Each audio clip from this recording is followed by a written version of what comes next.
जब मैं बीच में रोकता हूं मुकेश त्यागी जी, आपने बड़ी महत्वपूर्ण बात शुरुआत में की, हालांकि बाद में आप अपने बयान से कुछ विचलित हो गए। आपने बड़ा अच्छा है, लोकतंत्र की मजबूती के लिए है, विपक्षी सारे इकट्ठे हो, ये तो बड़ी अच्छी बात है। फिर बाद में आप कहने लगे संभव ही नहीं है। पर मुकेश जी, क्या आपको नहीं लगता कि आपने बड़ी मेहनत की इन सबको एक मंच पर लाने के लिए?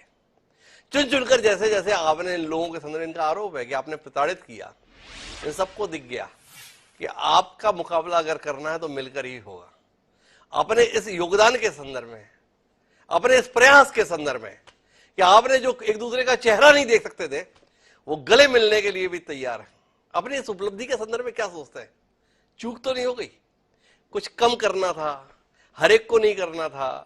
क्या कहते हैं मुकेश त्यागी जी, रणनीतिक भूल तो नहीं हो गई? हिमांशु जी, मेरे दो पहलू क्या कह रही हैं, जयराम रमेश क्या कह रहे हैं कि कांग्रेस को सीट जितने मिलने चाहिए। इनका एक तरफ फॉर्मूला यह है कि उसी सीट पर लड़ाया जाए जहां जहां पर जीतने की संभावनाएं ज्यादा हो, एक ही जगह पर एक कैंडिडेट को लड़ाया जाए। तो ये जो इस प्रकार की विपक्ष की बातें हो रही हैं और साथ साथ में विरोधाभास की बातें भी आ रही हैं, तो मैं समझ रहा हूँ इनमें आपस में एकता समन्वय देखते हैं कि कैसे होता 2024 के पार्लियामेंट में। पर मैं समझता हूँ कि कांग्रेस भारी संख्या में अपने कैंडिडेट को खड़ा करेगी, वो जयराम रमेश की बातों से मैं नजर आ मुकेश जी रहा है। फिर से अपने सवाल के संदर्भ में कुछ तथ्य आपको देता हूं। आप राहुल जी को ईडी का नोटिस दे देते हैं, सोनिया जी को भी ईडी का नोटिस दे देते हैं, अभिषेक बनर्जी के यहाँ पर उनकी पत्नी को जो है एयरपोर्ट से रुकवा देते हैं, अरविंद केजरीवाल अगर सुप्रीम कोर्ट से जीत जाते हैं तो आप नया अध्यादेश ला देते हैं। तो कुल मिलाकर एक लंबी फेरिस्त है ना। उद्धव ठाकरे के संदर्भ में अलग कहानी कर देते हैं, स्टालिन के संदर्भ में अलग कहानी कर देते हैं। क्या आपको नहीं लगता है कि आपने इतनी मेहनत की, इतना परिश्रम किया, इतना पुरुषार्थ किया जितना इन सब ने मिलकर नहीं किया साथ आने के लिए? आपने कोशिश की, अलग अलग ना रह जाए कोई, सबको साथ ला दिया। अपनी इस कोशिश से कितने अभिभूत है मुकेश जी आप? इसका उत्तर मिले तो फिर मैं श्रवण जी के पास आपकी मेहनत के इस प्रतिफल को जानने के लिए आऊं। देखिए, इन्होंने शुरू से ही लांछन लगाए भारतीय जनता पार्टी। पहले इन्होंने ईवीएम को लेकर के बहुत लांछन लगाए हैं। इन्होंने लंदन में जाकर वह मुजाहरा किया ईवीएम मशीन का।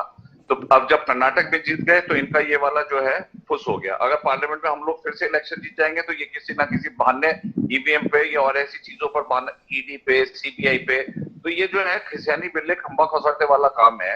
इस पर कभी ईडी का ले आते हैं। अरे भाई, आपकी जमीनी हकीकत इतनी मजबूत नहीं है। आप जिस जमीन पे खड़े हैं वो नीचे से आपके खिसक चुकी है। आप कहते हैं कि यूनिटी इन डाइवर्सिटी, मैं समझता हूँ डाइवर्सिटी इन यूनिटी है।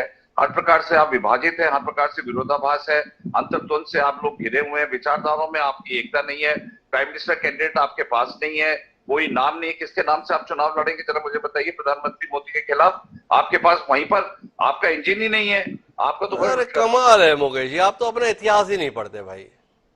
आप जॉर्ज फर्नांडिस के साथ मिलकर सरकार बना लेते तो कोई दिक्कत नहीं होती। वो महबूबा मुफ्ती भी आपको विचार के स्तर पर कहीं प्रतिद्वंदी नहीं दिखती है, तो आप उनके साथ सरकार बना लेते तो कोई दिक्कत नहीं होती है। नीतीश कुमार के साथ भी आप सरकार बना लेते तो कोई दिक्कत नहीं होती है। और अब ये साथ आ रहे तो आपको बड़ी दिक्कत हो रही है। इनका तो विचार के स्तर पर कहीं सामने ही नहीं है। थोड़ा विचार कीजिएगा कि आपने कितनी मेहनत से इन्हें साथ लाया है। पर मैं श्रवण जी के पास आता हूँ। श्रवण जी, आपसे जानना चाहता हूँ, इतने नेता, हमें डॉक्टर भारती मेहता बता रही हैं 18 दल आ रहे हैं 23 तारीख को। ये 18 दल एक मंच पर आ रहे हैं, नीतीश कुमार की कोशिश से आ रहे हैं या माननीय नरेंद्र मोदी और अमित शाह की कोशिश से आ रहे हैं? श्रवण जी, क्या कहते हैं आप? देखिए हिमांशु जी, 21 पार्टियों ने लोकसभा नई संसद का बहिष्कार किया था जी, और उसमें 260 जी सांसद थे लोकसभा और राज्यसभा के। नीति आयोग की बैठक का 10 राज्यों ने बहिष्कार किया था। ये थोड़ा मुश्किल काम तो है विपक्षी एकता का जी, पर ये बहुत जरूरी हो गया है। मैं अपनी बात आपके विषय पर रखता हूं। देखिए जी, मैं न तो मुकेश जी का जवाब दूंगा न किसी का दूंगा।